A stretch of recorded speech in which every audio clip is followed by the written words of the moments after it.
Welcome to Picks with the Professor, the show where a real statistics professor and his cousin gives you sports betting tips. I am your host, Professor Sides, and for the latest updates, information, and picks, you can follow me on Twitter at Professor Sides, and you can follow my cousin Jared on Twitter at Cousin Jared.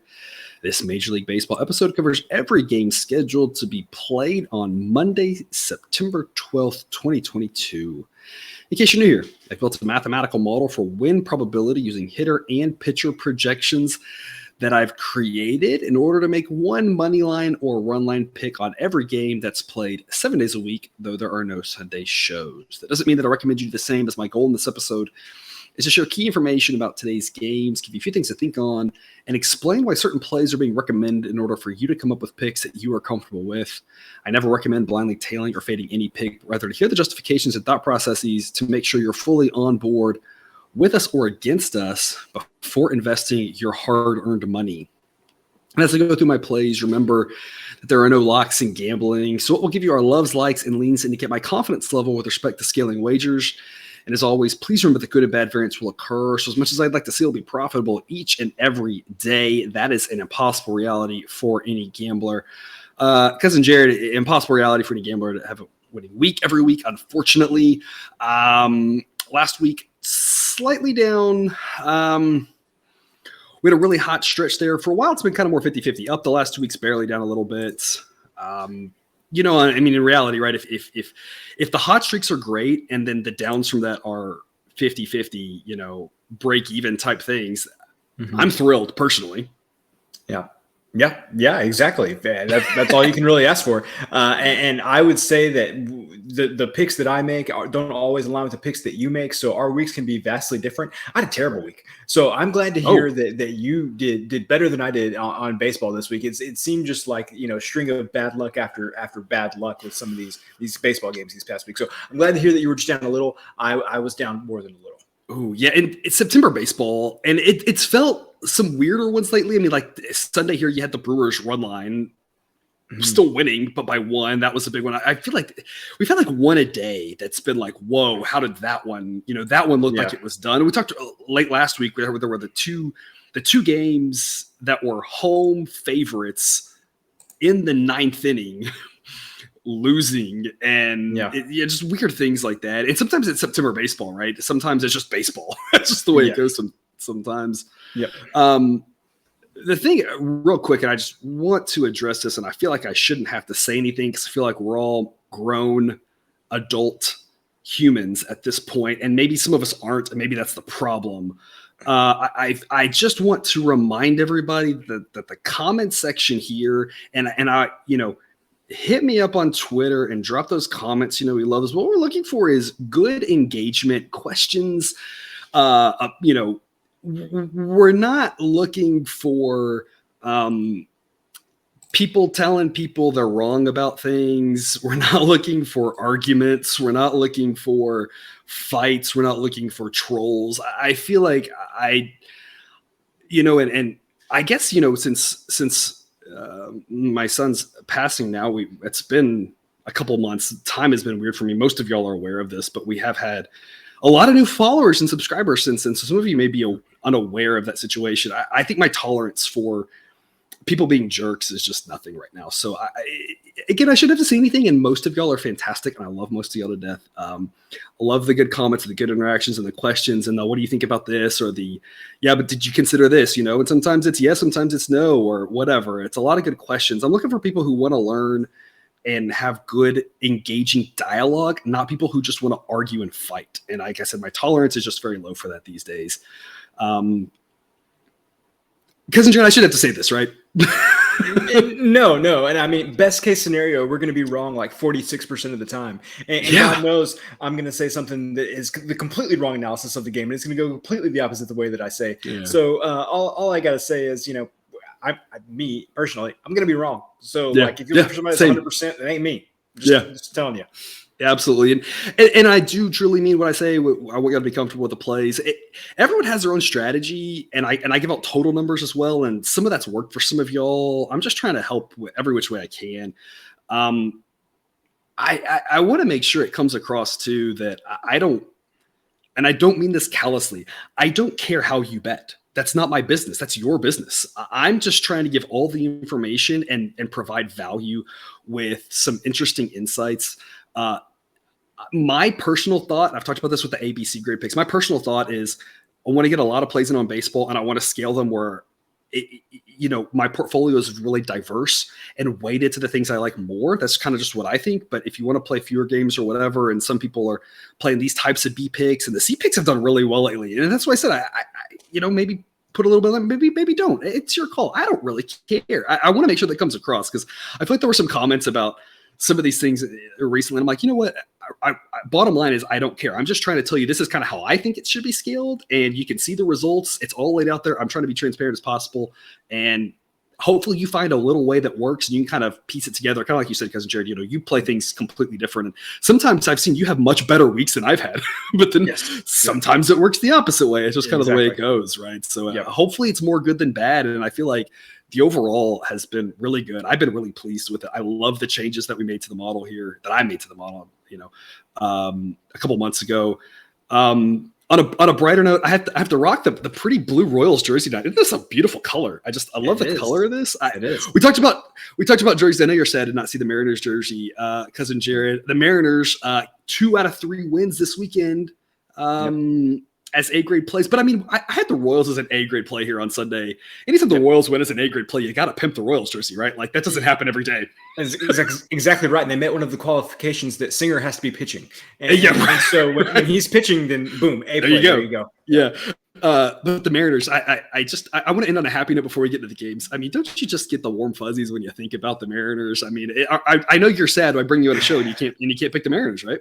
Yeah, I mean, what kind of cruel and unusual punishment is that? Yeah. But yeah, I mean, 25% ROI playing the Mariners this year. A really, really good example here: a 0% ROI when fading the Mariners, which I feel like that's just a sign. Like you can fade them. Like I faded them, but it's been kind of up. It's won some, it's lost some, right? Yeah. Yeah. But playing them 25% ROI, it's just absolutely unbelievable. Yeah, it has. And there are still people who haven't seen the light yet with the Mariners. And, we are here preaching the good news of the Mariners. I feel like almost daily. They're a really good team. They have a really good bullpen. They have a top 10 offense when you look at Park Neutral stats.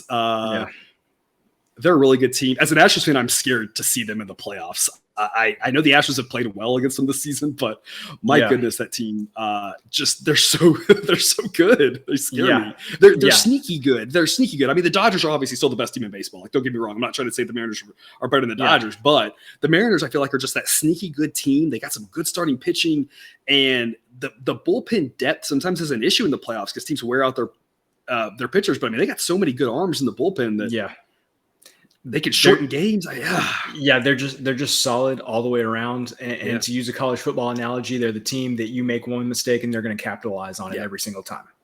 Yep. And like I said, 2 out of 3 here against the Braves this weekend, and I'll just leave it at that. Afternoon game here on Monday, part of a doubleheader, one of the makeup games from losing the early series. They played this as the one-off right after the All-Star break. They played one of the games of the series, and now we're playing the other 2 here. Rangers at the Marlins. The first game will be Glenn Otto and Trevor Rogers. I'm going to be on the Rangers on this one. I don't know about you, Cousin Jared. I feel like I got a little heartburn backing Glenn Otto. He looked good last time out, though. So, I mean. He did because I lost. Yes. Same. Fading him. Yeah. Same. Model gives him a 110 rating. Trevor Rogers a 101. I mean, neither one of these guys are much to write home about. Otto does have a better ERA, 480 to 551, but the underlying metrics flip and say that Trevor Rogers is the better pitcher, has performed better, just not gotten quite the same balances. But again, neither one of these guys is great. Rangers offense, decent. Marlins offense, not. Rangers relievers, not very good. Marlins relievers, not very good either. I mean, this is baseball that we're going to watch because it's on during the day, but otherwise it's not going to make the scrimmage. Interesting on this one, the total 7, the model says 8.2. The model thinks there's to go over 7 in this one based off of subpar pitching and subpar relievers. I kind of tend to agree. I think 7 is probably too low in this one, just given the pitching. The other thing to consider, if one team gets ahead and I'm not saying that will, but I'm just saying if one team does get up 4-0, 5-0, you will probably see weaker relievers, and then the runs could go crazy. So I'm not saying you should necessarily. An alternate total might make sense to go over, because usually if you go like over, 8.5, you're like -110 or something. But like you get an over 8.5 on this one for some big plus odds.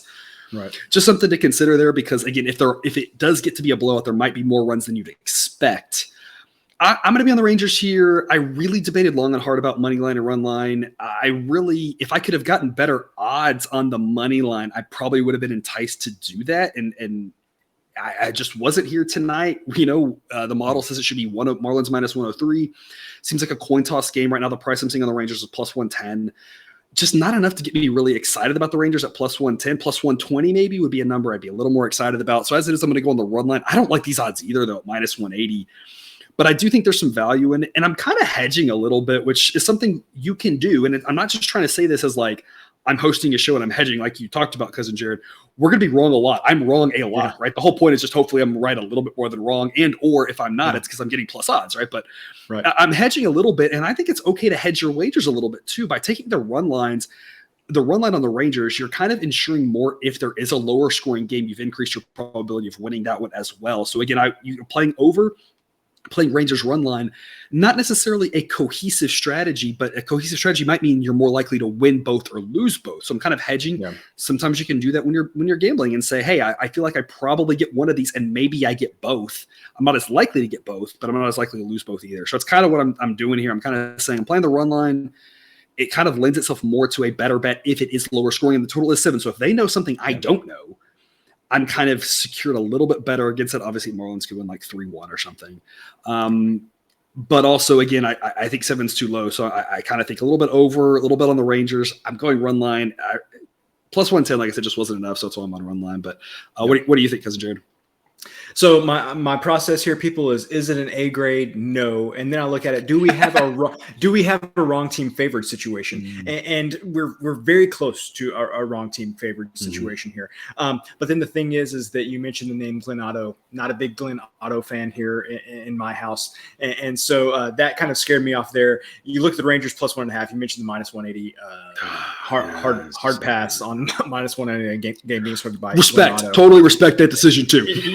Yeah. What I would say is for those that have joined the Patreon, the tier where you can get the early access to the lines, this line actually opened Rangers +120. And so I was actually able to grab a line earlier today, Rangers +120. That's not available here. So, at the current numbers, no play for me here. But like I said, if you've seen those early lines, you might have been able to get the Rangers at around +120, something like that. Yeah, definitely a lot more exciting at +120 than +110. Yeah. I want to make sure it's clear too. We're talking about long-term things. We're talking about the 10 cents. If you're just betting one day of your whole life, then that 10 cents, who cares, right? If you're going to Vegas, you're there for one day, 10 cents, don't sweat it, right? Yep. If you're talking about doing this every day, those 10 cents, if you're getting 10 cents on every game, multiple games every night, that's going to really add up. That's going to make a difference between losing your shirt or losing a little bit. It's going to be the difference between losing a little bit on a profitable season or a profitable season and a really profitable. It's going to really add up. So 10 cents. Right. Really can be a huge difference there. Yep. 6:10 Eastern, first pitch, Angels at the Guardians. Weather-wise on this one, we're looking about 70 degrees through the totality of this game. Winds blowing out at 13 miles an hour to start, closing around 8. So it's pretty solid winds blowing out on this one. Reed Detmers and Connor Pilkington, a pair of lefties. Detmers the better pitcher. Slightly better results, but much better underlying metrics than Pilkington has on the right side of average. Pilkington on the wrong side of average. Pilkington's probably not going to give us a lot of length either, which is fine because the Guardians have such a good bullpen. It's kind of what's fueling my play here on the Guardians -125. Cousin Jared, as you talked a lot about, fading the Angels has been a really profitable move for most of the season. Not always, but in general, it's worked really well for us. Model says it should be Guardians 125. I'm taking 125, and I'm actually giving this a B grade simply because of this. I talked about this on the College Football Show, and that one I trust the model, but not like completely, because there's a lot of factors to think about. Who you played the week before, who you're playing the next week, injuries, quarterback, stylistic. There's more to consider in college football. We got to really do some more analysis. In baseball, you can kind of mostly trust it being player-based, maybe not 100%, but like 98%. The caveat here, one of the things I think it does miss is that I think Pilkington has the advantage here with such a good bullpen behind him to pitch better than he is without having to have that pressure of going 6 innings. I don't know what they're telling him, but if it's me, I'm telling him go out once through the lineup, maybe twice. We got a great bullpen and a lot of guys behind you who can throw well. And so because we're not expecting a lot from Pilkington, that gives me more confidence that he can have a clean 3 innings or something like that against just a mediocre Angels offense, games in Cleveland. And like I said, I think the relievers here, the Guardians, really the strength. Detmer's not a bad pitcher. I just think the Guardians can take this one. So minus 125 is a price I'm okay to lay. It's a B grade pick for me. Model says total of 8. The actual total is 8.5. Surprised me given the wind blowing out so strong. But you have cooler temperatures, and the temperature matters as much, if not more, than the wind does. So closing this game in the upper 60s. And again, such good relievers for the Guardians and a good starter for the Angels. Model says that don't overreact to the wind blowing out, that 8.5, maybe actually a little bit too high for this game. Cousin Jared, what do you think? So I'm glad to see that you gave this a B grade, even though there was almost no edge anywhere for the Guardians here. Because on the season, fading the Angels, you're up 15 units, 14% ROI, fading the Angels. And on the Guardians, this is going to be your 88th time backing the Guardians this season. You've backed. I have no words. I have no words. Yeah, 88. This is going to be your 88th time back in the Guardians. You're up 12.5 units, 10% ROI. So I am glad to see that you were giving this a B grade, even though there was no actual edge here. This is one. Okay, so it's not an A grade. It's my so brain. It's fitting, right? Yeah. So this is one of those things where I'm staying away from right now. I have no idea why this Guardians number would come down, but because of the stats that I just read you, I would have like a much shorter leash than I normally would for making a play on this game. So if this got down to like Guardians threshold to clear. Yeah. So if it was like Guardians minus 120, sign me up. I'm all over that. So yeah, 88th play on the Guardians though, for those who are keeping count at home. I love that you brought this up. We didn't talk about this. I was thinking about this right before we came on, actually, though, that talking about the Mariners, right? And we've backed the Mariners a lot the last 2.5, 3 months. Not every night, faded them a few times. Back the Guardians a lot too. There's a couple of teams like this, and I want to make sure that something is very clear, that it's not as if the strength of what I'm doing here on baseball is just blind back certain teams and blind fade certain teams. But even if you said it was, why am I doing that? It's because the model's continuously telling us that certain teams are underpriced or overpriced, and that's what we're seeing.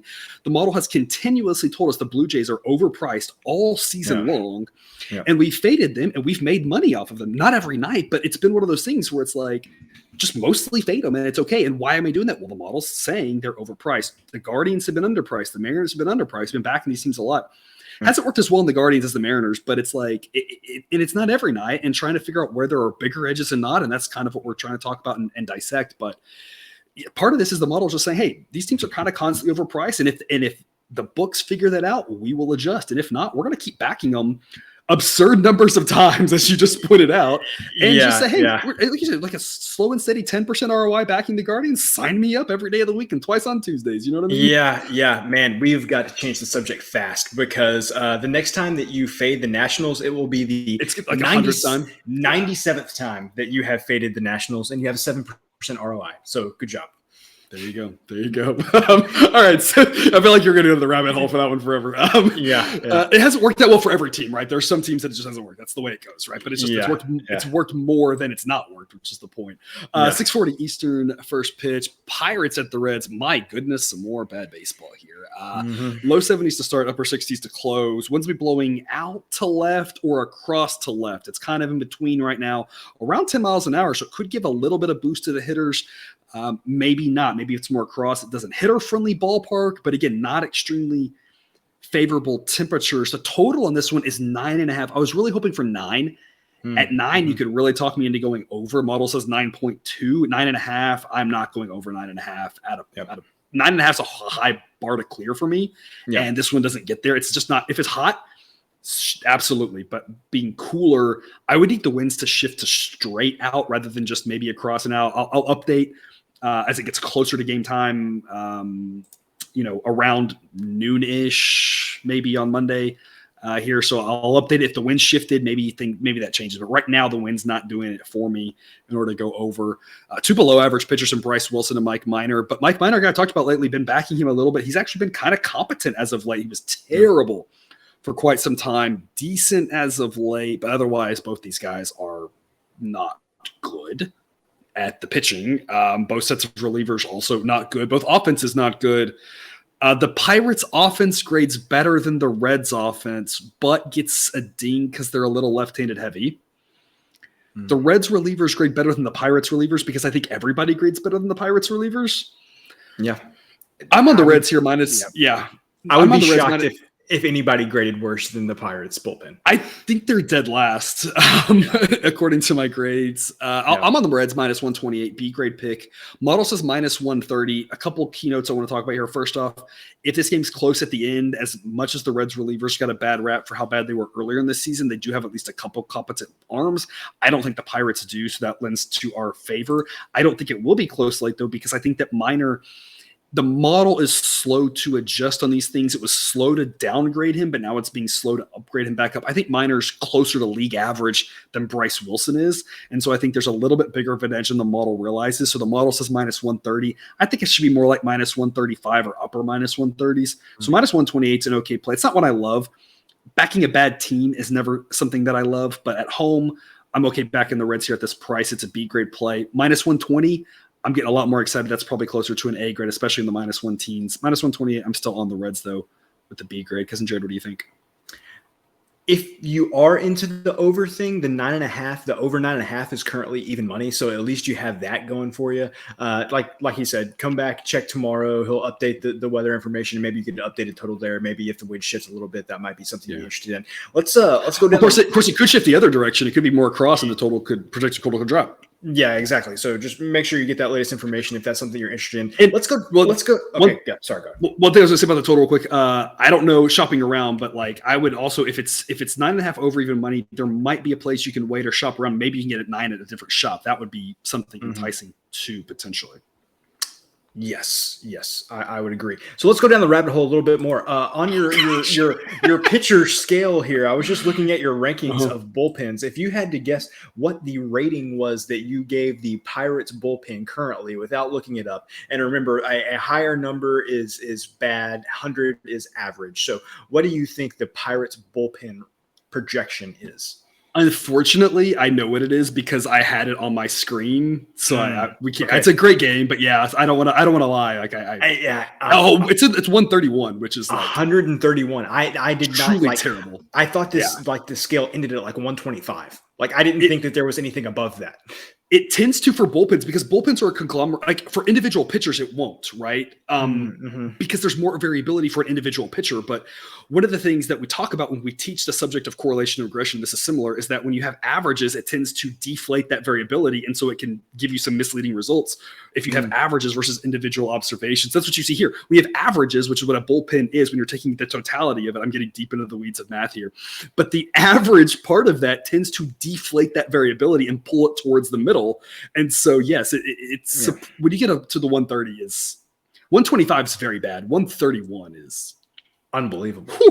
And their top 3 is still 129. Like that's wow. Okay. Anyway, sorry. Well, to be fair, the top 3 is compared to all other top 3s. So whatever. Well, there you go. It just means it's just as bad. It doesn't get any better because there's some teams that their top 3 is like at least a little better, or it kind of gives you an idea of if their bullpen is better on depth or better on backing guys or whatever. It's kind of like the Reds, right? The Reds top 3 gets the same rating, which is they get some guys who are competent, not great.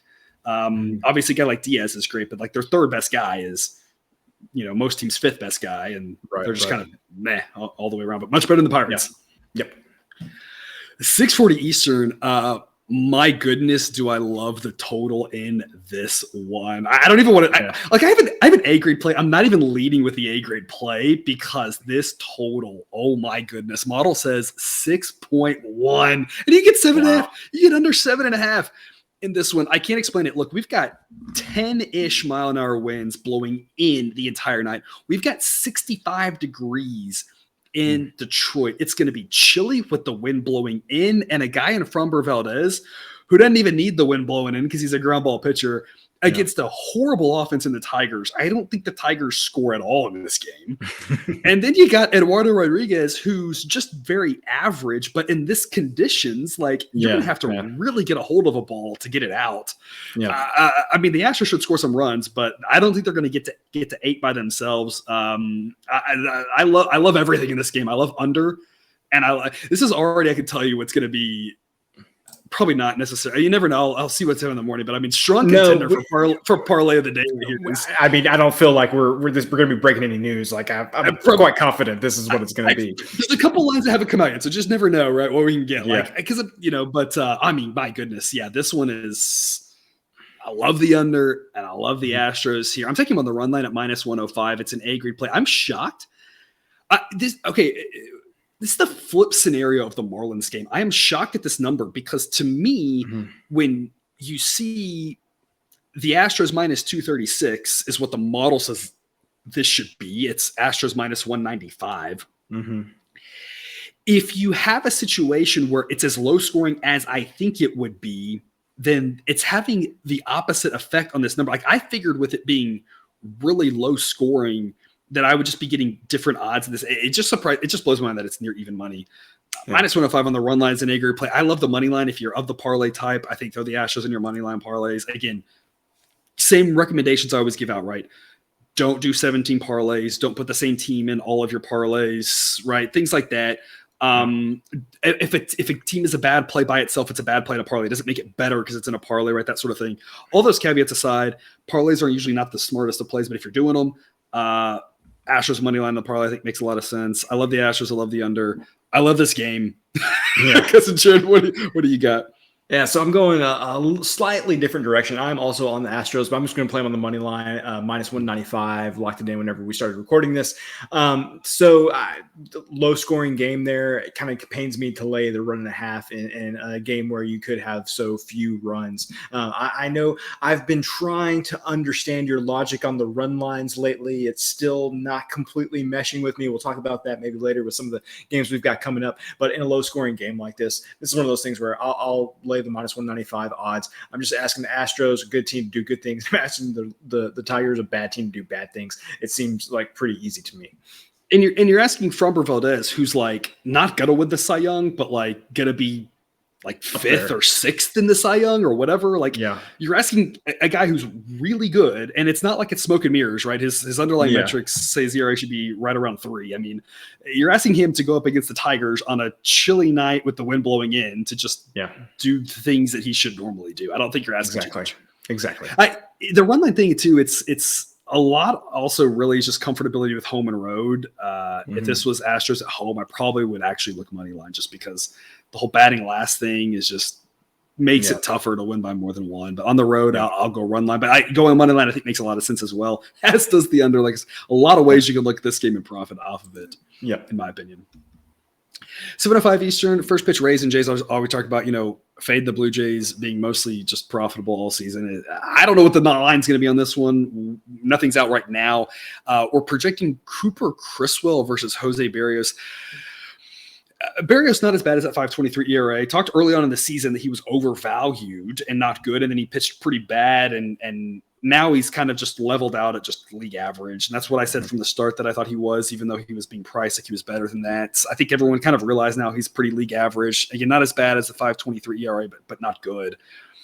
Cooper Criswell, I'm a little bit nervous about. He was in the Angels system, didn't pitch much, didn't pitch great. He's pitched better for Tampa's minor league system because I guess that's like what's in the water in Tampa. Exactly. Everybody gets better. Yeah. But like, I don't know. But if you were with the Angels and then now you're not, if you couldn't make it up from the Angels minor league system to pitch for the Angels, I'm just a little bit nervous what we're going to get from them. Truer words have never been spoken. So a little nervous about that, to be honest, about backing the Rays. But the Rays are a really good team, despite losing 2 out of 3 in Yankee Stadium. Again, Yankees a good team in New York. I mean, but Rays are Blue Jays are really good too. The problem I have with the Blue Jays isn't that they're not good. I do think they're really good. I think they're a top 10 team for sure in baseball. Borderline top 5. Also depends on who's pitching. The back of their rotation is really rough. But 2 good baseball teams. All depends on the price on this one. Model says it should be Blue Jays -109. the model thinks, and this is where I'm going to outline why the model comes to this number, and then you can agree or disagree and play it however you think. The model thinks that while I'm not really loving what I'm seeing from Cooper Criswell, and I'm not that comfortable with them, that the Rays bullpen is strong enough that it's kind of took with the Guardians and Pilkington. They're not asking him to do much. So the model gives that a little bit of a boost. If this was Cooper Criswell starting for the Angels, starting for, the Pirates or something like that with a bad bullpen behind him, it would be like red sirens, like this isn't going to go well. Yeah. But the Rays relievers are starting to project really well. They got a lot of guys behind him who could come in and throw. I don't know where Ryan Yarbrough is in this situation. He's around somewhere lurking probably, because I feel like every time we turn around, this guy's coming and throwing long. They just got a lot of guys who can throw. I have no idea who it might be, but the model just says like, it'll be okay. And that's where it comes up with this number that the Blue Jays should be slight favorites, but not by much. Basically says that any edge that the Blue Jays have throwing a competent starter against a guy most of us haven't heard of is offset by the fact that the Rays relievers are better than the Blue Jays relievers. Model actually grades out the Rays offense as good as the Blue Jays, assuming that the Rays are throwing right-handed pitching. Yarbrough being a lefter, if and when he pitches the series, that might give the Blue Jays a little bit more of an edge. But it just model just kind of saying like, all this balance out, two really good baseball teams. This should be a good game. Blue Jays are at home. They should be favored, but not by much. And so that's where it comes with minus 109 and a total of 9.3. Cousin Jordan, what are your thoughts for us on this one? Can we just take a moment to appreciate the Rays and how like the entire league has become homogenized around like, this is how you need to win baseball games and this is how you need to construct a roster and everything else. And the Rays for, almost 2 decades. And now you can't shift. And now the Rays for almost 2 decades have just been like doing their own thing and winning. Like they are constantly evolving and doing something different and not being put in a box and not being like everybody else. So kudos to the Rays.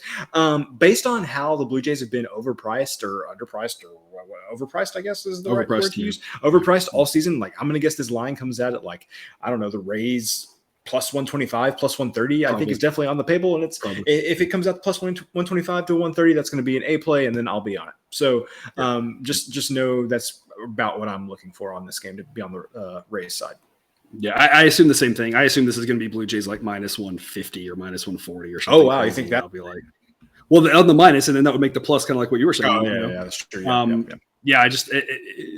It should be a really great baseball game. Plus odds probably offer some good value on the Rays. We'll see, of course. It'd be nice to back the Jays every once in a while. I get to. It's just very rare that they're not overpriced. Yep. That's what happens with good teams, I guess. Yep. 7:10 Eastern first pitch. Cubs at the Mets. Mid-upper 70s for this one. Winds be blowing out. Maybe across by the end of the game, around 5 miles an hour. Javier Assad versus Chris Bassett. Assad is a 2.93 ERA on the season, but the underlying metrics say that his ERA should be in the mid-4s. So a guy that has a lot of smoke and mirrors, he gets a 110 grade from the model for a reason. It's been a great story for him. I just don't think that this is going to continue, and I don't think it's going to continue against an offense as good as the Mets. I'm calling my shot here that this is where it ends. I don't really think I'm going out on a limb too much. I'm only going out on a limb if you only look at ERA. If you only look at ERA, you're like, whoa, bold call, professor. But if you look at the underlying metrics and you see where the model grades them, you're like, I'm not really making that bold of a call saying I think the Mets can put some runs up off of him. Right. Then when it gets to the relievers, the Cubs relievers are just so bad. We see it night in and night out. It's the scariest thing backing the Cubs. It's every time I back the Cubs and regret it, it's been because their relievers have been terrible. Yeah. I don't know how the Mets don't score a lot of runs in this game, just to be completely honest. Like whether it's from the start, middle, or end, the Mets should put up some runs. And the Cubs offense at this point grades out to be below average. Chris Bassett above average. His 3.24 ERA is pretty representative of who he is. He's a good pitcher. I mean, this is all Mets. Yeah. Price right now on the Mets is minus 275. Model says it should be minus 288. So realistically, if you're talking money line, as long as it starts with a 2, it's an okay play on the Mets for me. Obviously, the higher 2s I don't like as much, but I just don't want to play the Mets with the price starting with a 3. That's just too high for me. But otherwise, with a 2 is fine if that's the type of thing you're in. I'm going to play them on the run line. It's minus 135. I don't love the type of the run line. I don't love the run line for the home team, but I will do it in this case simply because I think I mentioned this last week. My angle for the run line for a home team is I'm only going to play it if I think it's going to get ugly. I think it's going to get ugly. And has so potential to get ugly. Yes. Has potential to get ugly. I think this is like 7-1 type of Mets victory. And so I'll be all over the Mets here. Run line, B grade pick. Odds not good enough, not enough value for an A grade. If you're getting closer to -110, -115, that's exciting odds, -135. I think it's worth a play. It's just not what I want to be heavy on. And that's, again, what I want to reiterate with the ABC is I think a lot of these are all worth plays. It's just kind of scaling a little bit more, a little bit less, just to be a little bit more invested, just like you would do with your retirement portfolio. For those of you who have stock market investments, you don't put the exact same amount of money in every mutual fund, right? You know, or if you do, think about what the mutual fund's doing. They are balancing, right? They've got a little bit more in different things. And that's all we're talking about here is I think the Mets are worth a play, but maybe a little bit less of an investment than something else. I think it gets ugly. Model says total of 7.8. Actual total is 8. Cousin Jared, what do you got? So the model makes this on the money line about Mets -280, and the line is, or excuse me, -288. Currently, it's available at -280. That's not a large enough edge for me, and that's even to the realm of that's even too steep of odds for me. Like the Astros at -195, but -280 is a little too steep. High. And just the -135 on the lay in the run and a half don't feel good about either. So this is one that I am passing on. Yeah. Since there is a little bit of a Mets money line edge, money line parlay Mets and Astros. Sure. Not a bad play. Definitely. I think way worse plays that you can have than that one. That's actually a parlay that I would somewhat feel comfortable with. I agree. And that's what we always talk about. Remember with the parlays, like, I know I said it, I just want to make sure I really indicate, like, if you look at it and you say there's if what you said about the Mets is the key thing. It's not that it's not an okay play to back the Mets. It's that you just don't like that particular type. That's the type of thing you want to parlay. You don't want to take something and be like, oh, I don't think it's a good play by itself. It's now magically a good play in the parlay. Something like the Mets, a little bit of value. Something like the Astros, some good value, but both odds are steep. If you probably look about even money, maybe slightly plus odds, depending on where you're shopping around. Decent little 2-team parlay there. Something, a little food for thought. Rangers Marlins game 2. John Gray and Braxton Garrett, a pair of pitchers coming off the IL to face each other. Don't see that every day. Both of them pretty good, too. Both of them grade out right around 90. Both of them have ERAs in the mid-upper threes. Both of them have underlying metrics in the mid-threes. I like backing both of these pitchers. Model says the total should be 7.2, so that total of 7 we saw in the first game is what we should see in this game. I feel like I'm missing something here. Because there's no price on this as of yet, but like I feel like I'm missing something here. Like if that game is priced at 7, shouldn't this one be priced at like 6? And like that'd be way too low, right? Yeah, but even then, like I assume that they would think these pitchers wouldn't go deep into the game. Both of them coming off of an IL stint, but would that make a difference of an entire run? Like I wouldn't think so, but I don't know all the math behind it. I guess all I'm saying here is like if the first game is priced at 7 and this game is priced at 7, like wouldn't you much rather go under 7 with this game than the first game? Even if these guys don't go deep, they're still much better than the guys though in the first game. Yes. Obviously, as always with game 2 of a doubleheader, if you want, may not be a bad idea to see how the first game goes, see how the reliever situation goes, especially if we learn, if we find out that the plan for either one of these pitchers does not go deep and one team's bullpen gets taxed, use a better reliever shoulder, that can really affect how you feel about this game, how you feel about the total of this game too. So a lot of things to consider here that game 1 could really impact game 2. Based off of the relief pitcher situation. As it is, model says Rangers should be a -117 favorite. That when the pitching's about even and the relievers are about even, the Rangers got a much better offense than the Marlins. Not that the Rangers offense is great, it's average, but the Marlins offense pretty terrible. And so should be road favorites to the price of -117. Cousin Jared, what do you think? Sure. Everything you said sounds wonderful. I've got nothing. All right. 9:40 Eastern, first pitch, Dodgers with the Diamondbacks. Tyler Anderson versus Ryan Nelson. Tyler Anderson, a guy I've been saying all season, I think is solid, undervalued, above average, gets a 92 grade from the model. He's been above average from the model all season long, so his good season is not a surprise to me and the model. 2.73 ERA. Now, the underlying metrics do say that it should be about a run higher, so he's overperformed a little bit. He shouldn't. He's good. but his results have been great, and he's probably not going to be able to continue to do that all season. I say that, I mean, Julio Urias has been doing it all season and making me look like a fool. So, like, yeah, who knows, right? So is Gonsolin. I'm just glad. I'm not glad he's hurt. I'm glad that I don't have to say that every 5 days, because he also is making me look like a fool. Ryan Nelson for the Diamondbacks, the model last time out just wasn't convinced, said treat it like a bullpen game, didn't think he'd go deep. Obviously, he's one of the top pitching prospects for the Diamondbacks, but based off of what he had been doing, it was kind of like might not go great. Calling up, was very, very tentative. Pitched fantastic, 7 shutout innings, and his underlying metrics were really good too. So the model's like, okay, I see what you're doing there. Now gives him a slightly above average rating. Obviously, a lot of variability. Another good start or a bad start could really swing his rating coming out of this game. But a great game the first time out for him. Obviously, Dodgers, much better offense, much better relievers than Diamondbacks, a much better team than the Diamondbacks. But in a game that the starting pitching might be even-ish, Dodgers way overpriced. I'm seeing a price of -220 on the Dodgers. Model says -169. The Dodgers should be healthy road favorites. -169 is a pretty solid road favorite. But they're going up against an above-average pitcher here. So the model says take the Diamondbacks. I'm going to do it on the run line. I'm getting +115. Yeah. That's an A-grade play for me. There's just a ton of value on this pick. It feels like, and who knows if it'll play out, but it feels like a situation where you get a 3 or 4 game series where these games are all kind of like this. You take the Diamondbacks in all of them, and they win 1 and they lose by 1 and 1. And if you're getting plus odds, you're positive on the 4 games, something like that.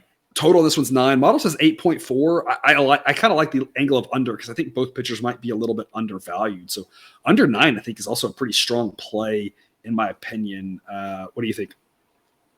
So, like I said, I've been trying to understand this run line thing, and for the next game that we talk about, I'll have a little better logic for it. In this game, my logic is it's the Dodgers. I need all the help I can get, and so when the model sees a huge edge like this, I want to be invested in the game. But the decision between the money line, which I think was about +200 last time I saw, and the +1.5, which is, like you mentioned, +115. It's just the Dodgers. I feel like I need all the help I can get, and so I'm taking the 1.5 and at plus odds and saying good luck. But again, this is one of those things where the model sees such a huge edge that I just have to be in on the game somehow. Yeah, absolutely. The big edges like this have just been kind of blind backing. You don't really have to think about it. You should just do it. They're not all going to win. It doesn't even. It's the edges at this point have been the ones that even when I look at it and I say this doesn't make sense, I just go with it because they're still winning. The smaller, the medium sized edges are the ones you kind of think about. Is it A or is it B? And that's where it's kind of subjective. And as I'm always talking about, it's really more of a spectrum. That's why sometimes I say A-, B+, because it's all trying to boil it down to good content is sometimes not necessarily exactly what's happening right behind the scenes. Last game of the night, 2 late ones here. This one at 9:45 Eastern. Braves at the Giants.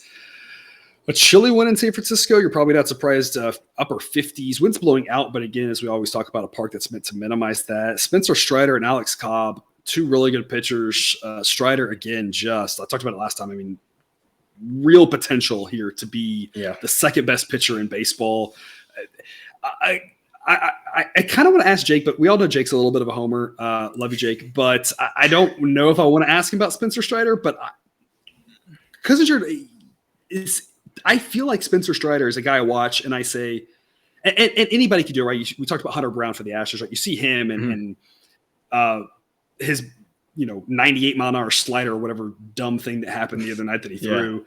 But I see a guy like Strider, and I say he's one of the few pitchers that I look at that I'm like, I don't think he's going to turn into Jacob deGrom, but he's like one of the only ones that I'm like, if it were to happen, I wouldn't be completely shocked. And there's only like a handful of guys that could say that, but like his stuff is so incredibly good. Yeah. And he's so young. I mean, it's not that they expect that to happen. I'm not trying to, heresy here or anything. You just say that he's so good. And if he gets any better and can really work on that pitch count and the command, I mean, he's really no limit for how good he could be. That is exactly right. And I wonder every time that he's slated to pitch, can he strike out 20 people tonight?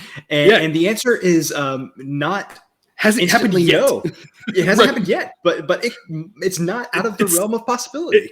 It feels like you got 18 the other night. Yeah. It's like it feels like it's coming eventually. Like this year, next year, at some point. Like if he stays healthy, like it's kind of a matter of time. Yeah, and we know what that's like as Astros fans that had to sit through the Kerry Wood game. Yeah, and Logan Webb's breakout, whatever it was, no hitter, and who knows how many. Who's the other? Someone else who a no hitter. Astros had a handful of those games against us though over the years. Yeah. Obviously, the Braves are a much better team than the Giants. They should be favored. Just the question is by how much. I think the Braves are overpriced in this one, just like the Dodgers are. And that one, the model says it should be Braves minus 137. Prices Braves minus 170. I think that'll go better for the Braves here than it did against Seattle. The Giants are no Mariners. But I mean, if you're just thinking about blind backing the Braves here, just look at how this last weekend went for you. I'd ask, but I don't have to because I know how it went. They are a really good team, but the price matters. And these prices are so high that you're asking the Braves to basically sweep, that type of thing, or else you're not going to be profitable.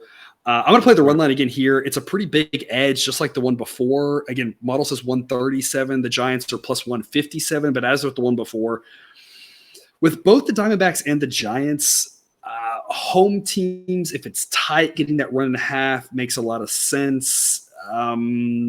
Just because they're at home, so hopefully that gives them a little bit of a boost at the end. If it's a tight game, we just have to avoid the one thing to avoid is the 9th inning, 10th inning, whatever crooked number that can really throw things awry. The one thing we have to avoid, but the books know that. And so we get better odds because of that. So at least we're getting something back for that. It's not like it's completely lost. Alex Cobb's a really good pitcher too. Like all the Spencer Strider love is well-deserved, but Alex Cobb, I've been saying it all season long. I've been saying like, he had like a 5 ERA and I was like, y'all, he's still good. Trust me on this one. ERA down to 368.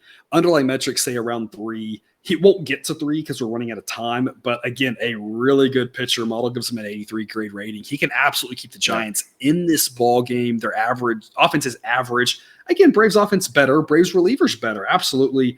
I just need the Giants to hang in on this one. I'm taking them on the run line. A grade play. Cousin Joe, what do you think? Yeah, speaking of Cobb, so the model has him as the third best pitcher that's going tomorrow night behind Strider and Fromber. So, that tells you. Those are two pretty good pitchers. Yeah, exactly. Tells you how good that Cobb is. So I alluded to it there, bringing down the last game. I am also taking the Giants plus 1.5 runs here. And this one, a lot more science behind it than the last one of just it's the Dodgers. This one is the model makes this total 6.5. I think this is going to be a low-scoring game. Talked about two great pitchers. I mean, the under probably not a bad look in this game either. I can't believe that it is currently available at under 7.5 minus 120 in some places, or there's an under 7 minus 105, for example. So I think there's some 100%. I think there's some value on the under there. But again, such a big edge on the Giants here, a low scoring game. I will take the 1.5 of the Giants on the run line.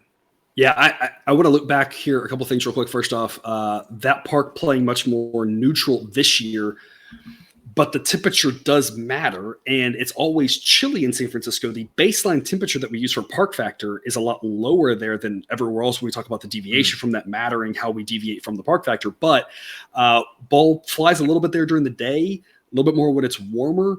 Low 50s, it's not going to play like it used to, but it's going to be fairly pitcher friendly. And honestly, it doesn't really matter how pitcher friendly it's going to play with these two pitchers on the hill. Yeah, I completely agree with you. I love the under 7.5. Model says 6.5.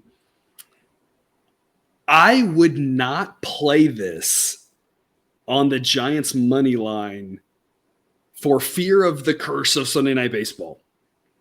Right. There you go. And we use the word curse, and I don't mean that. It's just that's what people are talking about using that word, right? Right. But they can still lose this game and we win this bet. Like this feels like a game that the Braves win like 1-0, and we go, look at that. The curse stands, right? The Giants still, traveling after Sunday Night Baseball or whatever. Their bats didn't show up. It's like, Cobb wasn't there. Cobb was home.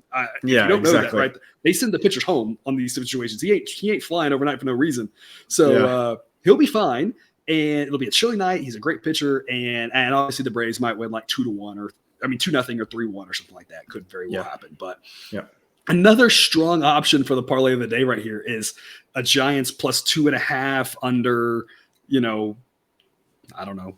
I'd probably just keep it a 7.5, 9.5. I don't even know. It sounds to me like we've given at least 3 really good potential parlay options on this show.